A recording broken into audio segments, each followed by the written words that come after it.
넷플릭스 오리지널 나는 신이다가 사이비 종교를 저격하며 다큐멘터리로는 이례적으로 시청률 1위를 기록하고 있는데요. 이에 대한 관심이 연예계로까지 뻗치며 JMS에 대한 일화들이 재조명받고 있죠. 차마 입에 담을 수 없는 JMS의 충격적인 만행, 무엇이었을까요?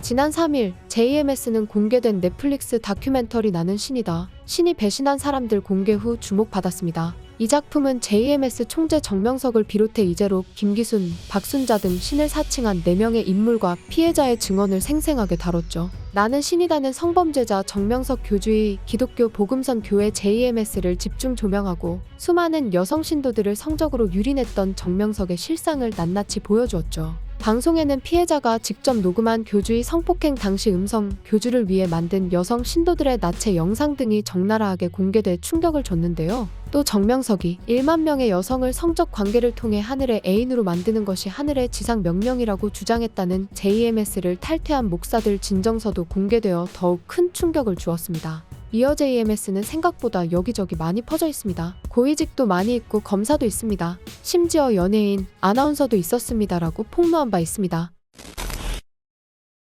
나는 신이다로 큰 파장을 일으킨 직후 온라인 커뮤니티에는 전국에 있는 JMS 연관교회, 업체 주소, 리스트 등이 공개됐는데요. 이를 통해 누리꾼들은 연예인들의 가족이 연관되어 있다는 사실을 뒤늦게 발견하기도 했습니다. 이 가운데 보이그룹 DKG 멤버 경윤의 부모가 운영하는 카페 역시 해당 리스트에 이름을 올려 그의 가족이 JMS 신도라는 의혹이 불거졌는데요. 특히 이들이 운영하는 카페 간판의 필체가 정명성의 필체로 만들어졌다는 주장이 나왔고 신도들이 찾아와 단체로 기도를 하고 찬송가를 부르는 모습을 봤다는 해당 카페를 방문했던 팬들의 목격담까지 더해져 큰 논란이 되었죠. 이에 대해 DKG 경윤의 소속사는 경윤군은 특정 단체에 대하여 많은 분의 제보와 방송 내용을 확인하기 전까지는 부모님이 다니시는 정상적인 일반 교회로 알고 있었으며 방송과 관련된 해당 내용을 접한 적도 없고 인지한 적도 없다고 밝혔습니다.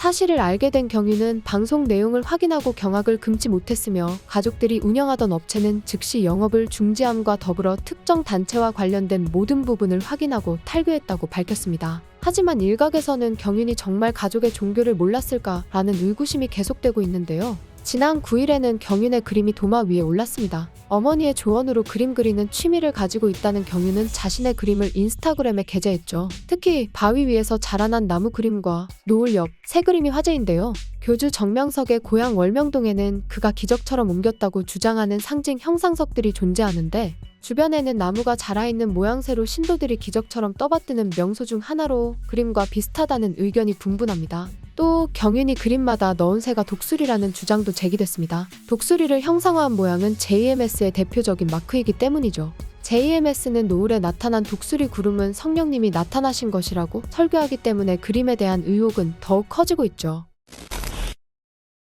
김도영 교수는 1999년부터 반 JMS 활동을 지속적으로 해오고 있는데요. 그는 지인 소개로 과거 JMS 단체를 접한 뒤 여성을 대상으로 한 성범죄의 경악해 피해자를 위한 커뮤니티 사이트를 개설했습니다. 초기에는 소규모로 탈퇴 신도나 피해자를 위한 모임을 열었지만 JMS가 계속해서 만행을 저지르자 JMS를 저지하기 위해 본격적으로 싸우는 전투 조직이 되었다고 이야기했습니다. JMS를 쫓는 동안 김 교수는 신변의 위협도 수차례 받았는데요.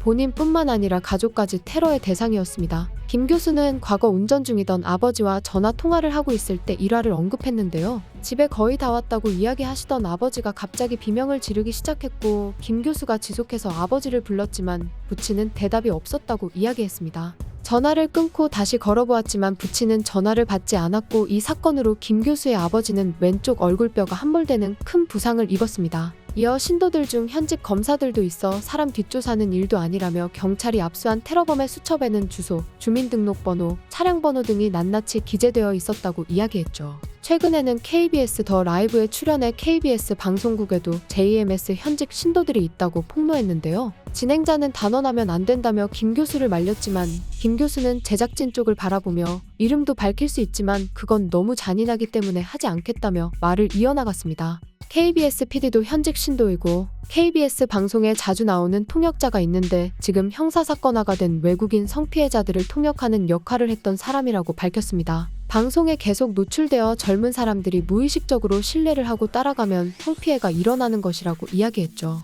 김 교수의 돌발 발언에 당황한 진행자들은 시간이 다 되었다며 서둘러 마무리하며 방송을 끝마쳤습니다.